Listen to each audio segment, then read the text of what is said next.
안녕하세요. 저는 경기도 포천에서 갈비집을 운영하며 살고 있는 33살 여성입니다. 우연히 시작한 가게가 성공을 거둔 덕분에 곧 2호점 개업을 앞두고 있는데요.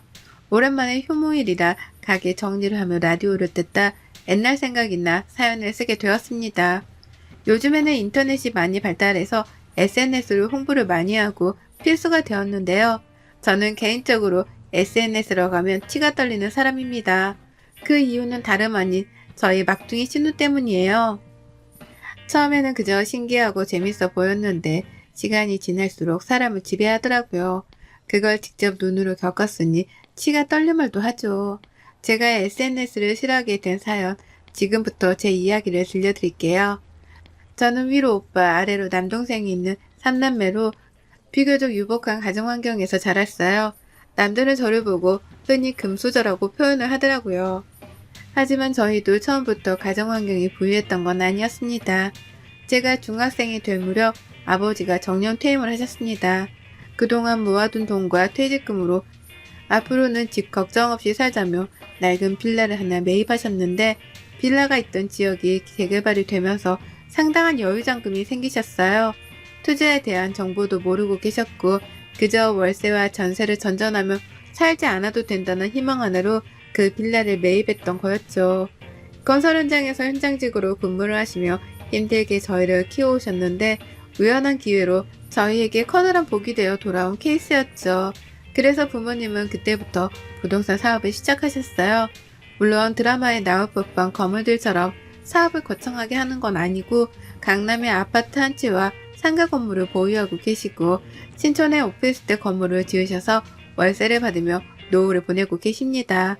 어려움도 알고 동시에 여유도 같이 알았던 저는 늘 부모님이 말씀하시는 대로 겸손하게 살아왔어요. 가진 자일수록 어려운 사람을 도우며 살아야 하고 베풀며 살아야 한다고 늘 말씀하셨거든요. 또 부모님은 자식들에게 기르기 싫다며 저희도 스스로 인생을 개척하며 살으라고 하셨어요. 그래서 진작에 재산도 미리 나눠주셨고 볶아먹던 삶아먹던 알아서 하라고 말씀하신 상태입니다. 부모님을 모시고 사는 큰오빠 내외에게는 강남의 아파트 한 채와 상가 건물을, 저에게는 10억의 현금을 주셨고 남동생은 결혼 후 독립을 하게 되면 오피스텔을 증여해 주신다고 했어요. 저는 언젠가는 저만의 음식점을 차리는 게 꿈이었습니다. 그래서 대학도 호텔 조리학과를 전공했고 졸업하자마자 바로 취업을 했습니다. 크고 작은 호텔에서 한식, 양식 할 것 없이 경력을 틈틈이 쌓았어요. 4년 정도의 시간이 흘렀고 28살이 되던 해에는 TV에 자주 나오는 유명 셰프의 식당에서 보조 셰프로 일을 하게 되었죠. 워낙 유명하신 분이라 같이 일한다는 것 자체가 영광이었습니다. 호텔에 방문하셨던 셰프는 제가 만든 음식을 드셔보고는 함께 일하자며 스카우트 제의를 하신 거였죠. 그렇게 보조 셰프로 일을 하며 많은 것을 배워가고 있을 때 셰프님의 소개로 지금의 남편을 만났어요. 남편은 셰프님이 운영하시는 식당의 당부 손님이었어요. 저보다는 3살이 많았고 디자인 회사에서 근무하는 평범한 직장인이었습니다.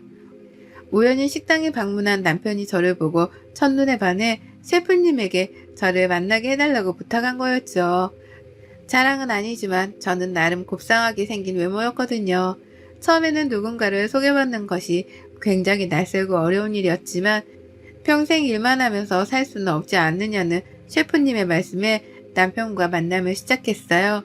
늦은 밤이 되어서야 식당을 마무리하고 퇴근을 했는데 남편은 그런 저를 매번 집에 데려다 주었고 주말에 쉬는 날이면 식당에 방문해 제가 만든 요리를 먹고 싶어 했어요.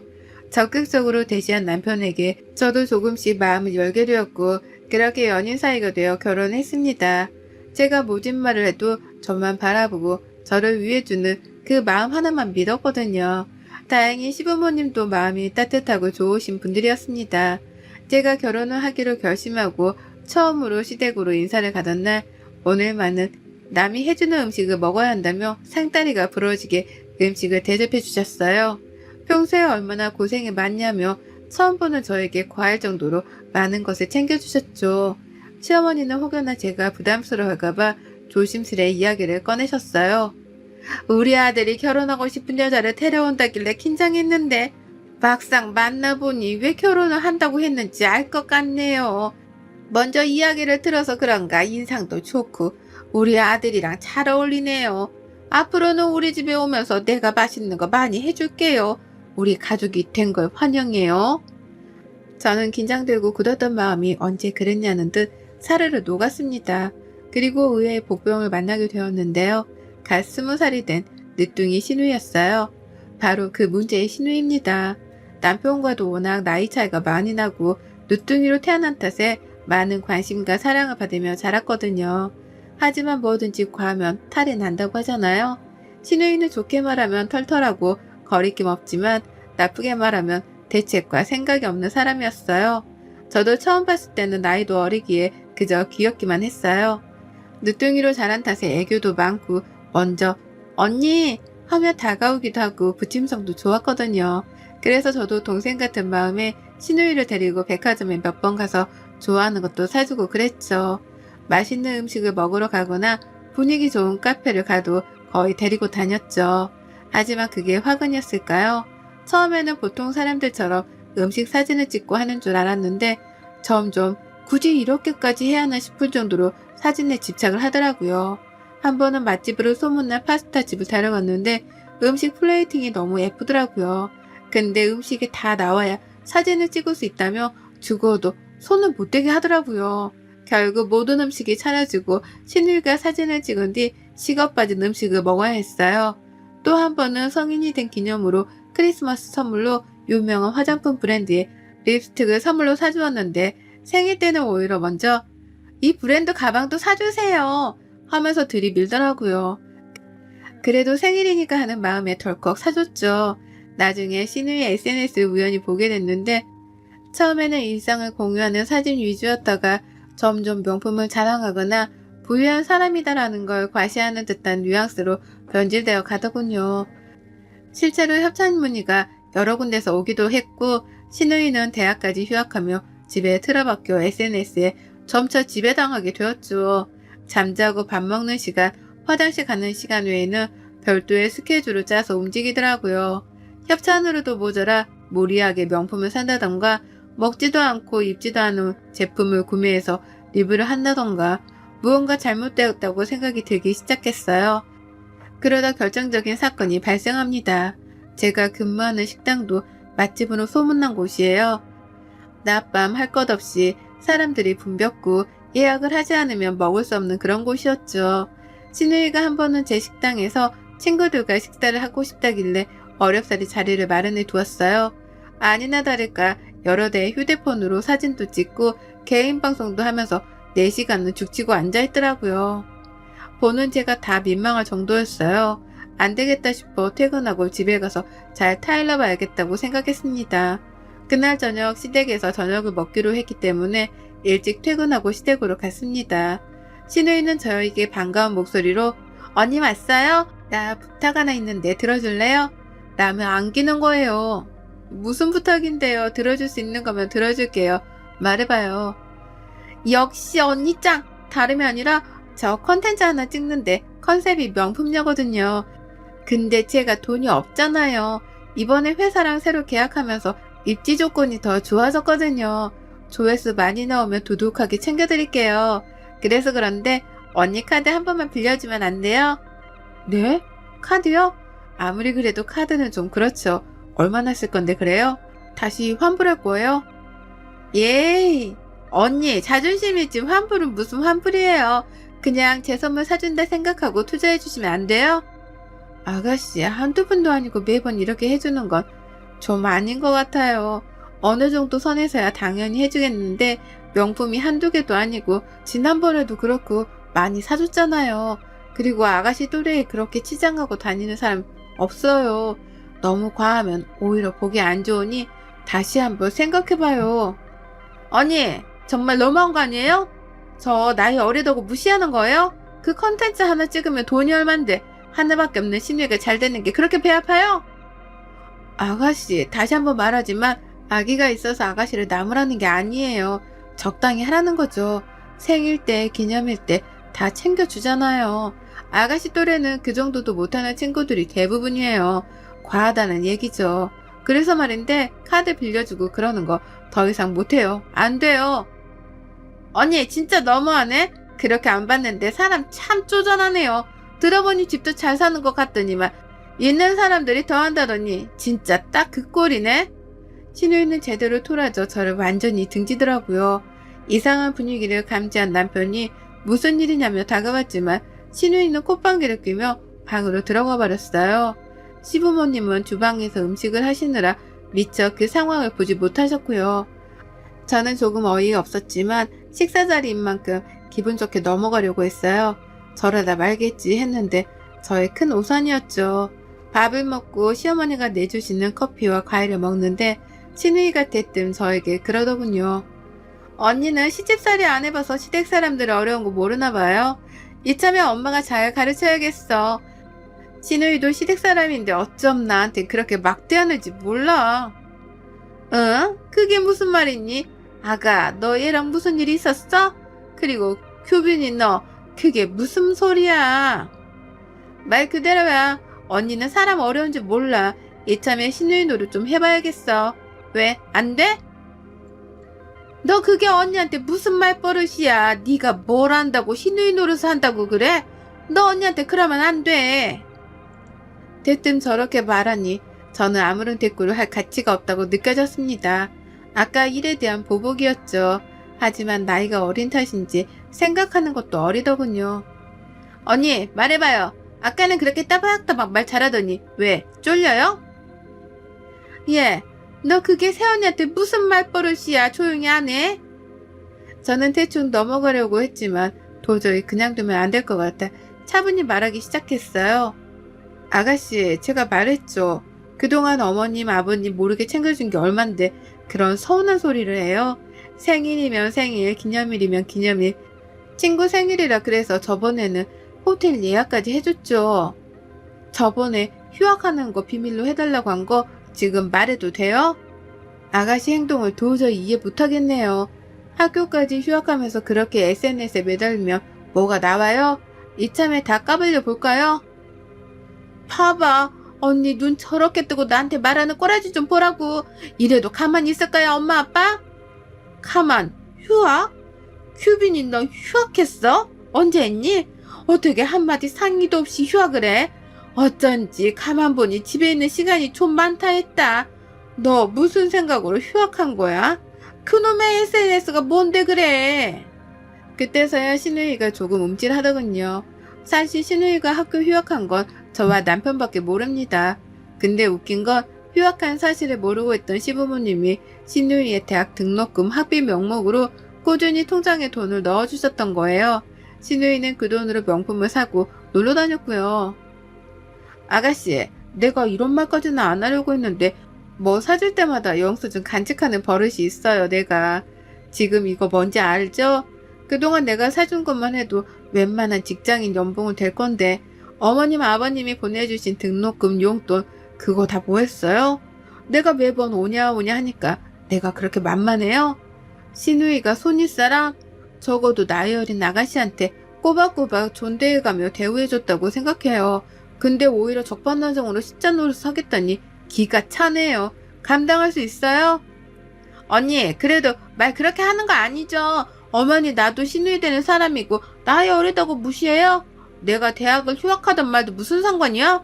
내가 돈 벌어서 잘 먹고 잘 살겠다는데 그거 하나 도와주기 어려워요? 보니까 언니 친정도 잘 사는 것 같던데 있는 사람이 도와줘야지 왜 그렇게 속이 좁아요? 말 다 했어요? 여기서 내 친정 이야기가 왜 나와요? 내가 그동안 해준 걸로 부족하면 아가씨가 일을 해서 직접 사입고 사먹고 해요. 나한테 빌붙지 말고. 해주는 것도 정도 것이지. 어머님 아버님 이거 보시고요. 저는 더 이상 아가씨한테 일절 지원 못합니다. 그리고 죄송하지만 다달이 드리던 용돈 못 드릴 것 같아요. 아가씨한테 나가는 돈이 많아서 감당이 안 돼요. 죄송합니다. 그날 이후 시댁은 완전히 발칵 뒤집어졌어요. 신우이가 대학 등록금 용돈을 모두 털어 온갖 명품을 산 흔적들이 발견되었고 그뿐만 아니라 제가 사주었던 것들은 되팔기까지 하면서 그 돈으로 다른 제품을 사드리고 그랬더군요. 물론 휴학을 한 부분은 시부모님은 일절 모르셨던 상태라 더 심각했죠. 저는 그동안 제가 사줬던 모든 것에 대한 영수증을 남편과 시부모님께 보여드렸어요. 남편은 자기가 면목이 없다며 미안하다고 사과를 했고, 시아버지는 신우의 머리를 밀어버려야 한다며 노발대발 하셨죠. 시어머니는 그저 한숨만 푹 내쉴 뿐이었습니다. 시부모님은 제게 미안하다며 다달이 보내주었던 용돈 주지 말라고 하셨고, 오히려 저에게 사과를 하시며 그동안 몰라서 미안했다고 신우이한테 쓴 몫이라며 3천만 원을 주셨어요. 신우이는 휴대폰까지 압수당한 채 집안에 감금당하다시피 통제된 생활을 하게 되었어요. 이참에 버릇을 단단히 고쳐놔야 한다며 정말 머리를 스포츠 머리로 밀어버리셨더라고요. 신우이는 처음에는 악다구니를 쓰며 저를 탓하기도 하고 온갖 말도 안 되는 말을 내뱉었지만 한 달 정도가 지나니 자신이 잘못했다며 한 번만 봐달라고 사정을 하더라고요. 시부모님도 늦둥이 딸이 애걸복걸하니 마음이 아프셨는지 끝내 용서를 하더라고요. 대신 조건을 거셨죠.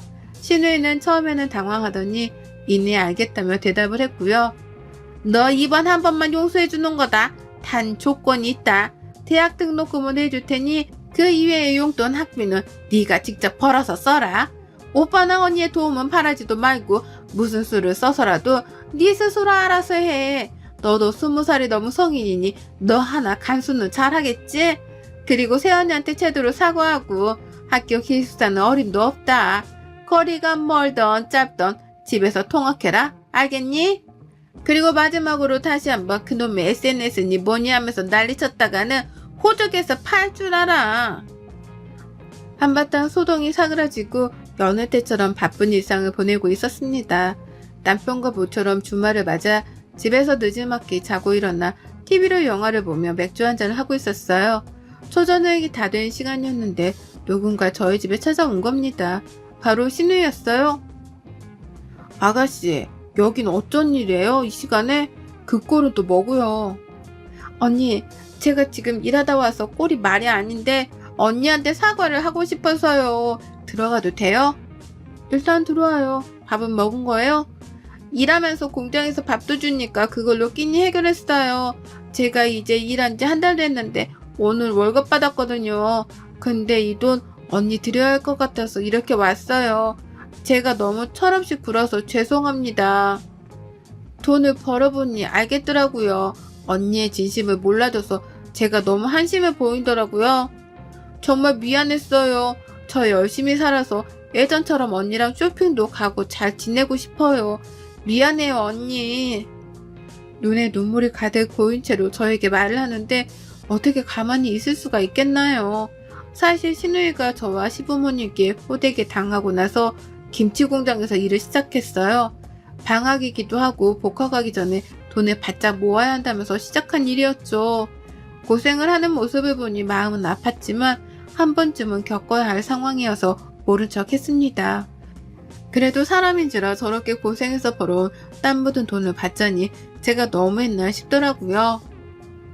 언니, 저 정말 느낀 게 많아요. 저는 그저 언니가 돈이 많은 사람이어서 해줄 수 있는 줄 알았어요. 제가 돈을 벌어보니 100원짜리 하나가 그렇게 소중하더라고요. 정말 죄송해요, 언니. 저 다시는 사치 안 부리고 쓸데없는 고집 안 피울 거예요. 오빠나 엄마, 아빠한테도 미안하고요.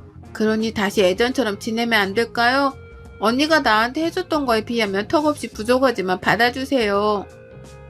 아가씨, 내가 원한 건 이런 물질적인 게 아니에요. 신우이보다는 내 동생 같은 마음에 내가 너무 안일하게 생각했던 것 같아요. 뭘 잘못했는지 알았으면 된 거예요. 앞으로 예전처럼 잘 지내봐요. 우리 치킨 먹고 있었는데 같이 한잔 할래요? 언니, 그렇게 생각해 주시니 정말 고마워요. 그렇게 신우이는 그동안의 잘못을 반성하며 저에게 진심 어린 사과를 했습니다. 그 뒤로는 다시 예전의 밝은 신우이의 모습으로 되돌아왔어요. 저는 몇 개월 뒤 다니던 직장을 그만두고 저만의 사업을 준비했어요. 모든 요리가 자신 있었지만 저는 제가 좋아하는 음식 장사를 해보기로 결심했습니다. 그래서 포천에 제 이름을 건 갈비집을 창업했어요. 처음에는 장사였기에 힘들 법도 했지만 제가 가장 믿고 아끼는 직원들과 함께여서 두렵진 않았습니다. 그 직원들이 누구냐고요? 바로 저희 신우이와 남동생입니다. 제가 갈비집을 차린다고 하니 남동생과 신우이가 저를 도와주겠다고 발벗고 나서더라고요. 음식을 조리하는 건 제가, 서빙이나 인력 관리를 하는 건 남동생이, 그리고 신우이는 서빙을 하며 홍보를 담당하는 직원이 되었습니다. 신우이는 저에게 미안한 마음을 평생 다 갚아도 모자란다며 제 밑에서 일을 배우고 싶어 했어요. 그렇게 3명이 줄을 이루어 갈비집을 운영해 나갔습니다. SNS라고 하면 아직도 치가 떨려 그걸 이용해 홍보할 생각은 없었어요. 하지만 요즘 트렌드를 따라한다며 남동생과 신우이가 저를 설득한 뒤 적극적으로 홍보를 하기 시작했고, 창업을 한 지 1년 정도 만에 2호점을 내야 할 정도로 번창하게 되었죠.